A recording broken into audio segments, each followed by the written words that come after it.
خداوند متعال تمہارے دلوں کے بھید جانتا ہے. کئی مرتبہ میں یہاں پہ ایک روک کے جملہ پیش کروں گا کہ امام حسن مجتبی علیہ الصلوۃ والسلام سے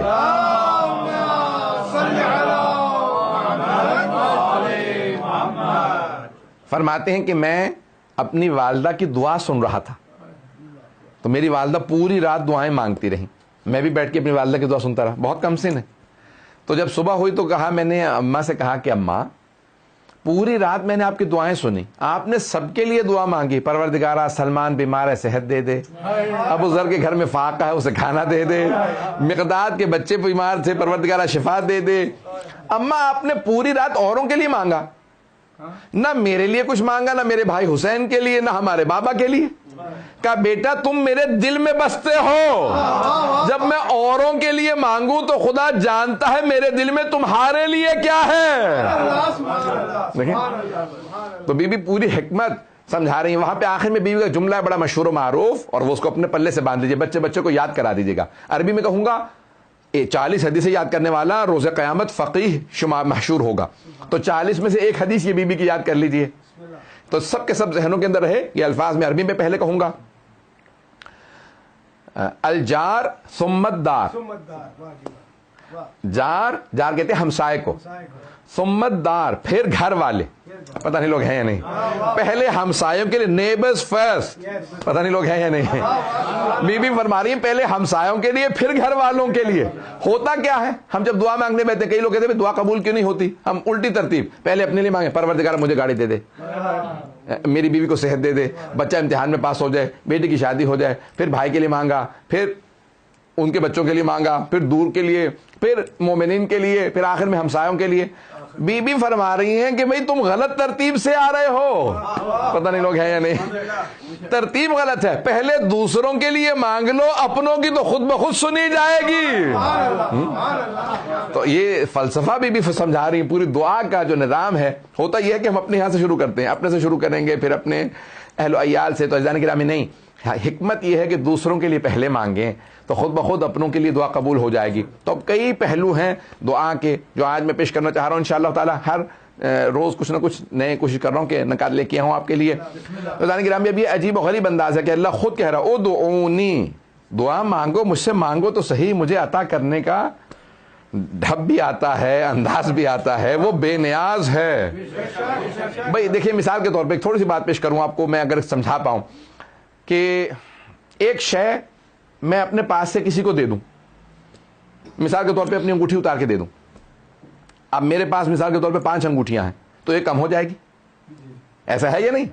اپنی انگوٹھی ایک میں کسی کو دے دوں تو میری ایک انگوٹھی کم ہو جائے گی. انسان کسی بھی دنیا میں, بہت سے لوگ پہنچ گئے, بہت سے دنیاوی لوگوں کے پاس کہیں چلے جائیے, کسی آپ نے کچھ مانگ لیا تو اس کے دولت میں سے اتنی شے کم ہو گئی. لیکن ہم سب اللہ کے بندے ہیں, اس کی ملکیت ہیں, وہ اپنے خزانے میں سے کسی کو کچھ دے بھی دے تو اس کے خزانے میں کمی نہیں آتی.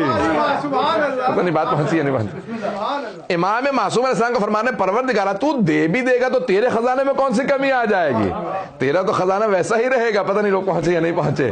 نہیں, امام معصوم علیہ السلام ہی سمجھا سکتے ہیں. تو ہمارے ہاں دعاؤں کے مختلف مجموعے ہیں. میں نے کل یہ پرسوں میں کسی ایک مجلس میں پیش کیا تھا کہ اس میں بتا رہا تھا کتاب جو ہماری دعاؤں کے مجموعے ہیں, کہ ہمارے جو مختلف علماء نے جو دعائیں جمع کی. تو ایک شیخ بہائی کی کتاب کا میں نے ذکر کیا تھا کہ ان کی ہے مفتاح الفلاح. فلاح کہتے ہیں کامیابی کو, اور مفتاح کہتے ہیں چابی کو. کہہ لیجئے کہ کامیابی کی کنجیاں, دا کیز ٹو سکسیس. شیخ عباسی قمی کی جو کتاب ہے کہ مفاتیح الجنان, یعنی جنتوں کی چابیاں, پتہ نہیں لوگ ہیں یا نہیں. تو مختلف ہمارے ہاں دعاؤں کی کتابیں ہیں, مختلف اعمال کی کتابیں ہیں. تو اب ہمارے ہاں کہتے ہیں کہ بھی اگر آپ نے علم, میں نے عرض کیا تھا کہ علم عرفان آپ کے مسلحی کا نام ہے, جا نماز کا نام ہے. شیخ محمد تقی بہجت نے, مرحوم اللہ بہجت نے کہا عرفان کتابوں کو مت دیکھیں, مسلح بچھاؤ, عبادت کرتے رہو, یہی سب سے بڑا عرفان ہے, عبادت سب سے بڑا عرفان. تو اس میں اعمال کی کتابیں ہیں, دعاؤں کی کتابیں ہیں. تو انسان دعائیں پڑھے. مفتاح الفلاح سارے دن کے مختلف لحظات میں ایک صاحب کو بتا رہا تھا, تو کہنے لگے بھئی یہ تو وہی آدمی اعمال کر سکتا ہے جو بالکل ہی فارغ البال ہو. انہوں نے پورے دن کے 24 گھنٹوں تک کے لیے تو دعائیں لکھ دی ہیں. پتہ نہیں بات پہنچ رہی یا نہیں پہنچ رہی. تو میں نے کہا بھائی یہ ان لوگوں کے لیے ہے جو اپنی لائف ڈیڈیکیٹ کرنا چاہتے ہیں, اور یہ نہیں کہ پوری لائف. یہ ماہ رمضان ہے یا رجب کا مہینہ ہے کہ انسان کچھ دیر اپنے سارے کے سارے, کبھی ایک مہینہ میں, مثال پرانے زمانے میں جیسے ہوتا تھا, جیسے آج کل تو اعتکاف 3 دن کا, وہی بڑا مشکل ہو جاتا لوگوں کے لیے. تو پرانے زمانے میں لوگ ہفتے کا 10 دن کا بھی کرتے تھے, 40 دن کا بھی اعتکاف کرتے تھے. آج کل تو 3 دن کے بعد کہتے ہیں قبلہ اللہ کا شکر ہے ختم ہوا ہے اعتکاف, یہ دعائیں پڑھ کے قرآن پڑھ کے میں تو تھک گیا, منہ تھک گیا, نہ کھا رہے ہیں نہ پی رہے ہیں, مسلسل دعائیں پڑھ رہے ہیں, قرآن پڑھ رہے ہیں. کہیں تو 3 دن واقع ہے نا سخت کام ہے. میں نے کہا رسول خدا 40 دن مسلسل, اور غار ہرا میں, مسجد الحرام میں نہیں, غار ہرا میں. کیوں مسجد الحرام میں نہیں بھائی, مسجد الحرام افضل ہے غار ہرا؟ کہ نہیں, مسجد الحرام کے چاروں طرف گناہ ہو رہے ہیں, ابھی مجھے اجازت نہیں کہ روک سکوں. میں اللہ کی طرف سے اجازت نہیں تھی. حبیب ابھی آپ کو روکنے کی اجازت نہیں, یہ سارے قتل کر دیں گے, ذرا علی جوان ہو لے.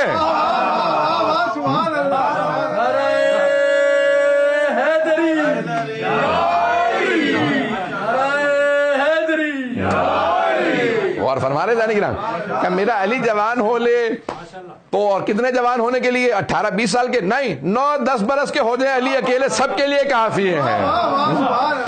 10 برس کے جناب امیر پیمبر, اور جناب امیر میں 30 برس کا فاصلہ ہے.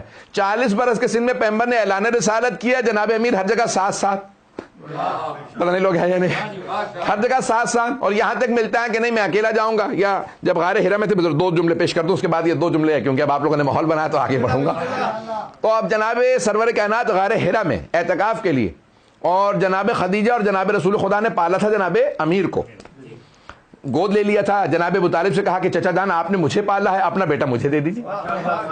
جناب رسول خدا جناب خدیجہ کے ہاں اولاد نہیں تھی ابتدا میں, بعد میں 40 کے بعد جناب قاسم, جناب عبداللہ اور جناب فاطمہ زہرا کی ولادت ہوئی بعثت کے بعد. تو پہلے 15 سال اولاد نہیں, پتہ نہیں لوگ ہیں یا نہیں.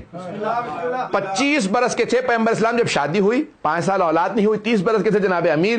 تو جناب خدیجہ جناب رسول خدا دونوں نے جناب ابو طالب سے کہا کہ ہمیں علی گود دے دیں. پتہ نہیں لوگ ہیں یا نہیں. ساری کائنات عاشق ہے رسول خدا کی, سب ان سے مانگ رہے ہیں. یہ سب تمہارا کرم ہے آقا کہ بات اب تک بنی ہوئی ہے. ساری دنیا کہتی ہے آقا, اب پیغمبر سے سب مانگ رہے ہیں. پیغمبر جناب ابو طالب کے پاس جا کے کہہ رہے ہیں علی مجھے دے دیں.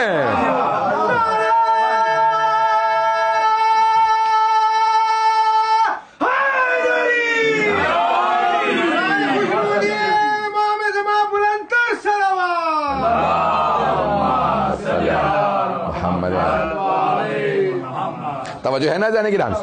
تو اب یہاں جناب سرور کائنات صلی اللہ علیہ وسلم اور جناب خدیجہ نے پالا. اب جناب خدیجہ اکثر اوقات بس ایک ہی بات کہا کرتی تھی کہ یا علی آپ کے بھائی, کیونکہ چچا تایا کے ہیں, تو کہا کہ آپ کے بھائی غار ہرا میں ہیں, اور اب 3 دن ہو گئے 4 دن ہو گئے آئے نہیں ہیں. تو کیا کرتی کہ آپ کھانا لے جائیے. تو کم سن جناب امیر وہاں پورے غار ہرا میں پہاڑ پہ چڑھ کے جاتے جناب رسالت میں آپ کو کھانا پہنچانے. روایات